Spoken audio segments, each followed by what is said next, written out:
What's up, everybody? Welcome back to Taste Like Music. Jason and Joe here doing an album review, talking about the new Peter Gabriel record, his first new studio album in something like 24 years, I think. It's been a long time. He's done some stuff since then. He had the covers album and some other stuff, but first real proper studio album. It's called I.O.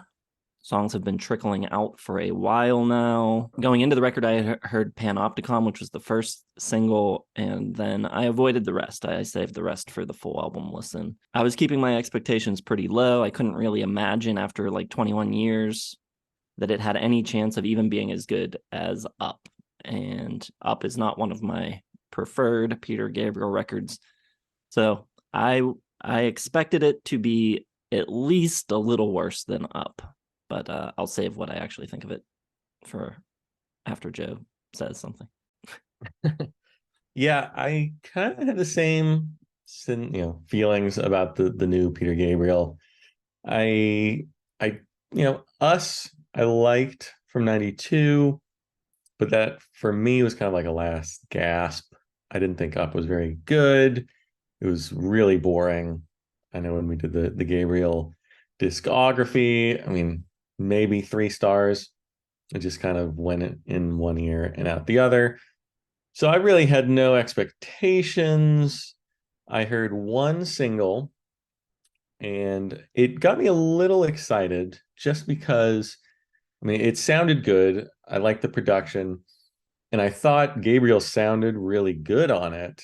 I was surprised at how well he maintained, his voice. It still had that unique, kind of mid-range that he has. So I thought, okay, this could be decent. I'm not going to get a lot of hope up for it just because it's, been 20 years and you never know when these kind of legacy artists will just totally fall off a cliff. And I assumed he already had, but um, he didn't. He hasn't fallen off a cliff. I think overall, very impressed with IO. The production sounds great. Him and Brian Eno, I think, have made a really melodic, good sounding record. It's weird. It's like instantaneously recognizable as Peter Gabriel.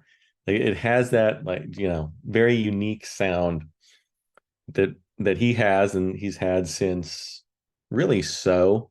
I mean, it doesn't have that 80s-ness to it, but it, he's got his timeless voice. He sounds great.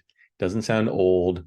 The production doesn't sound like it's all Pro Toolsed up. Like we've mentioned, a bunch of these legacy artists sort of fall into this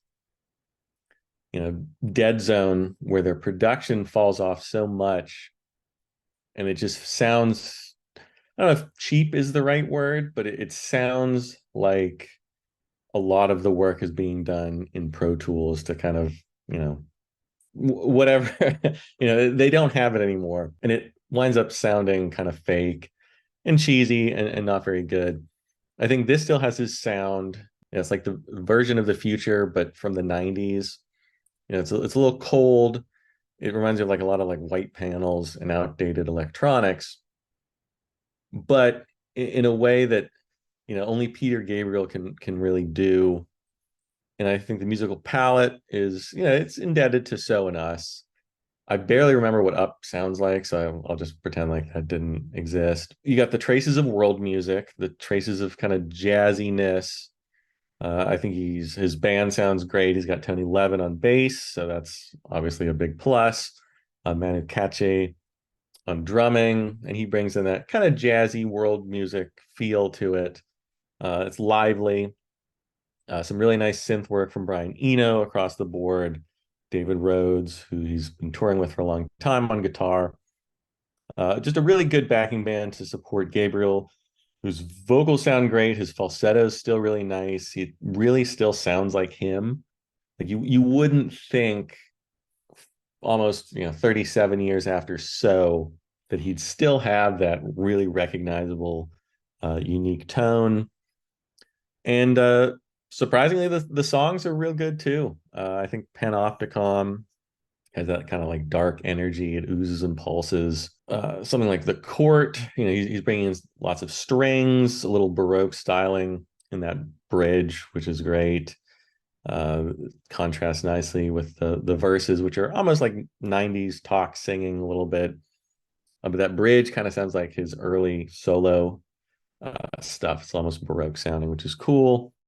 I think there's a good mix of moods and tempos on the album, sometimes in the same song. You got the pensive and searching playing for time. Gabriel's strong, supple vocals, almost in a Sinatra jazz, vocal jazz leaning kind of way. And then it builds in this big urgency around 4:45, explodes, powerful section, and then kind of fades away again. I.O. has a punchy, catchy chorus, his best since Steam, probably. Sometimes the lyrics are a little hackneyed, a little vague, a little overgeneral. The stuff coming out, stuff going in, I'm just a part of everything line. A little cheesy. But it's definitely cathartic when the chorus kicks in. Road to Joy, nice percolating bass line. A little clipped vocals, but the synths and this nice robotic groove really make it stand out. Tony Levin has a really great bass part. Soft and gentle so much transitions to the bouncy buoyant olive tree, which is very 80s melodic sensibility, especially those horns in the chorus. Gabriel's doing a little falsetto, and it sounds pretty darn good for however old he is. I mean, his first album with Genesis came out in 1969, so the fact that he can still display this type of vocal range and power is pretty impressive. As a whole, I think maybe the album could have used like a big sledgehammer type tune, but very minor quibbles, I think, overall. I think the album has a great construction. Got the moments of darkness and light are well balanced. Ebbs and flows, the rises and falls. Just a really good sounding album, really well played, and pretty impressed overall with the whole experience. I think I'm comfortably into the 4-star range. Yeah, I pretty much agree with everything you said. The album opens with Panopticon, which is the song I already knew and was kind of lukewarm on. I think it's okay. It's nothing too exciting for Peter Gabriel. He's not really doing anything new there. Then you get into some of my favorite tracks on the record come right after that. The Court, Playing for Time, I think are both great. His voice sounds pretty much the same way as it did on Up. It sounds really, really great on Playing for Time. I.O. I think is great. And yeah, the lyrics are not super, yeah, they're not great. But I think the melody there and that hook is really good. It's one of the stronger hooks on the record, the stuff going in, stuff going out. Really reminds me of So era. That one, maybe more than anything else on the record, reminds me of So. I think the production is great. I really didn't expect less in that regard. I always think his production is really good. Self-produced, although you get a couple credits for Brian Eno on a track and Richard Russell producing a track as well. Great players, like you said, Tony Levin, Manu Katché, David Rhodes, Steve Gadd on a track. Road to Joy is an interesting one. That one to me sounds like Peter Gabriel doing the 1975 doing Peter Gabriel. But it has a little bit more of that like modern 80s sound. So yeah, I think that one's cool. I love the horns on Olive Tree. So yeah, I think it's got a bunch of good songs. I think his voice sounds great. I think the production's good, and it's to me better. I like Up more than maybe most people, but I think that one felt a little try hard in some ways, like where he was trying to like force some experimentation in. And this one doesn't really force anything. Like there's nothing really strange here, like what's the track, Signal to Noise or anything like that. This is pretty straightforward, which maybe is disappointing to some. He's kind of staying in a safe Peter Gabriel zone on this one, but the songs are good enough that I think that that's okay. The other point of discussion here are the mixes. You get multiple mixes of this. You get the bright mix, which was done by Mark Stent, the dark mix done by Chad Blake. There's also an Atmos mix. I forget who did that one, but another mixer did that one. They're pretty similar, the mixes. I don't think if you listen to bright or dark, it's going to really change your opinion of the record too much.